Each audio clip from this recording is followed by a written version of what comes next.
I'm Jeff Hawkins, co-founder of Numenta. We are working on machine intelligence technologies. Our approach is to study the one intelligent machine we all know about, the human brain. We are trying to figure out how it works. We're making great progress on that, the principles by which the neocortex works. And we're going to apply those principles to technology. And the end goal of all this is to make machines that are learning machines that are extremely flexible in the same way that humans are extremely flexible. We can learn almost anything. And nature has told us that the brain has figured out how to do that. And so the principles by which the brain works are very, very unexpected, but we can turn technology to work like that. We have a theory called HTM. We use that term, hierarchical temporal memory, to describe the overall theory about how the neocortex works, and it also describes the technology we're developing.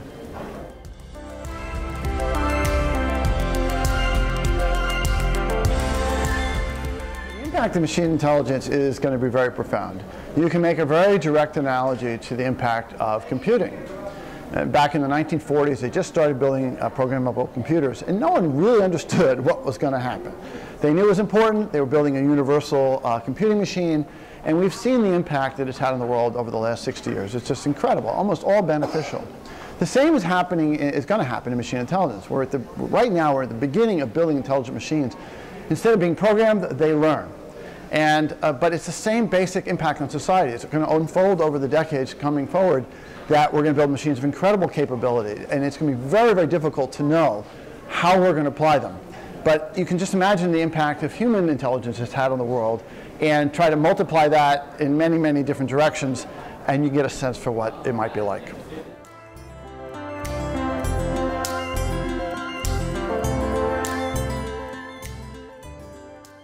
It's difficult to predict the future, but in 10 years from now, I think a few things will be very clear in the machine intelligence world.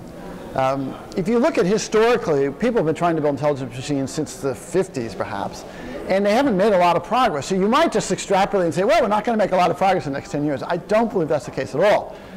In my own personal work, we have really passed over a hump in terms of our understanding how the brain works and the neocortex works, and understanding how to build machines that work on their principles. We're doing this. It's not something that's going to happen in the future. We're actually making excellent progress on this. So, and I can see that accelerating.